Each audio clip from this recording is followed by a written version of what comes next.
Assalamualaikum warahmatullahi wabarakatuh. Di sini saya akan menjelaskan penyelidikan geoteknik dari tugas kestabilan tambang bawah tanah.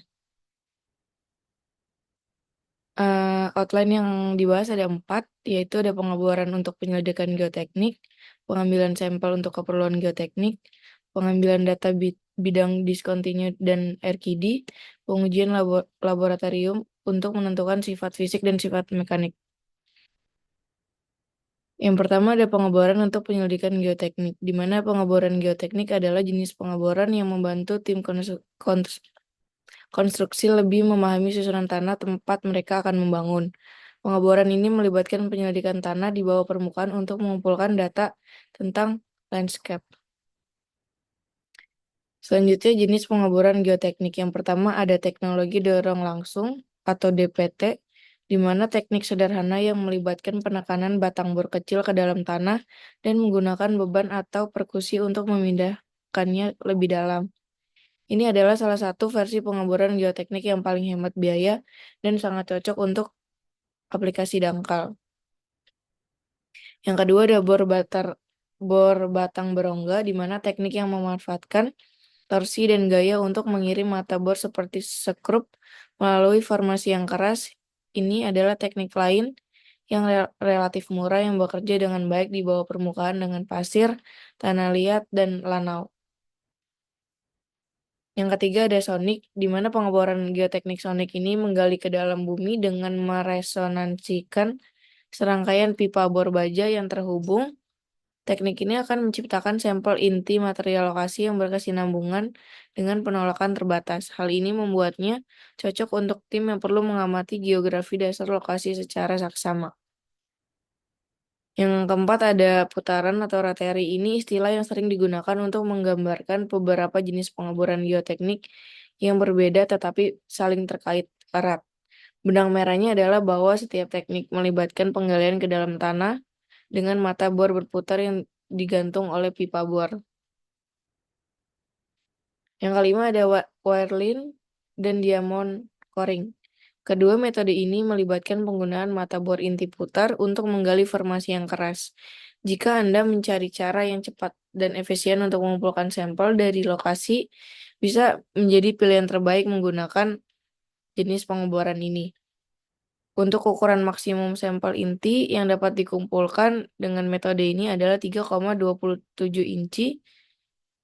Jadi jika sampel Anda perlu lebih besar dari itu, kemungkinan menggunakan jenis pengeboran geoteknik alternatif. Selanjutnya ada pengambilan sampel untuk keperluan geoteknik. Metode pengambilan sampel dilakukan menggunakan berbagai teknik, mulai dari auger, tangan hingga beko, tergantung pada kedalaman yang diinginkan. Penggunaan auger atau metode pengeboran lainnya umumnya mencapai kedalaman tertentu. Untuk analisis sampelnya, sampel diambil untuk dianalisis, menentukan tekstur tanah, kadar air, jenis tanah, serta tingkat unsur hara dan kontaminan. Lalu ada pengambilan data bidang discontinue dan RKD. Untuk bidang pengukuran discontinue ini dilakukan dengan menggunakan metode scanline, strike, dan dip dari setiap bidang discontinue sepanjang garis scanline. Selain itu juga dilakukan pengamatan kondisi bidang discontinue untuk menentukan klasifikasi massa batuan. Untuk RKD merupakan presentase pemulihan inti yang dimodifikasi di mana semua bagian inti yang sehat dengan panjang lebih dari 100 mm atau 4 in dijumlahkan dan dibagi dengan panjang lintasan intinya. Selanjutnya ada pengujian laboratorium untuk menentukan sifat batuan. Yang ini adalah sifat fisik. Yang pertama ada bobot isi asli, yaitu merupakan perbandingan antara berat batuan asli dengan volume total batuan. Yang kedua ada bobot isi kering, yang merupakan perbandingan antara berat batuan kering dengan volume total batuan.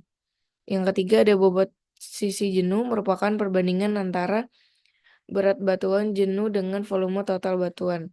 Yang keempat ada apparent specific gravity, merupakan perbandingan antara bobot isi kering batuan dengan bobot isi air.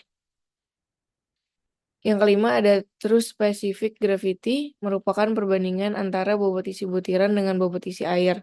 Yang keenam ada kadar air asli, merupakan perbandingan antara berat air dalam batuan asli dengan berat butiran batuan yang dinyatakan dalam persen. Yang ketujuh ada kadar air jenuh, merupakan perbandingan antara berat air dalam batuan dengan berat butiran batuan yang dinyatakan dalam persen. Yang kedelapan ada derajat kejenuhan, merupakan perbandingan antara kadar air asli dengan kadar air jenuh dan dinyatakan dalam persen. Yang kesembilan ada porositas, merupakan perbandingan antara volume rongga dalam batuan dengan volume total batuan yang dinyatakan dalam persen. Yang ke-10 ada void ratio, merupakan perbandingan antara volume rongga dalam batuan dengan volume butiran batuan. Selanjutnya ada sifat mekanik. Yang pertama ada kuat tekan uniaksial, yaitu gaya tekan maksimum yang dapat ditahan oleh batuan dalam kondisi tekan tak terbatas. Yang kedua ada kuat tekan triaksial, di mana digunakan khusus untuk batuan yang terlapukan dan lemah untuk membantu menentukan selubung kekuatan untuk keperluan teknik sipil. Yang ketiga ada point load strength, yaitu nilai kuat tekan batuan hasil pengujian kuat tekan titik. Dengan melakukan uji kuat tekan titik, kita dapat mengetahui kuat tekan batuan secara tidak langsung. Yang keempat ada kuat tarik, yaitu uji Brazilian merupakan metode tak langsung untuk pengujian kuat tarik. Uji Brazilian ini dilakukan dengan pemberian tekanan terhadap sampel batuan sepanjang diameternya melalui piringan baja atau bangku tekan hingga mengalami keruntuhan.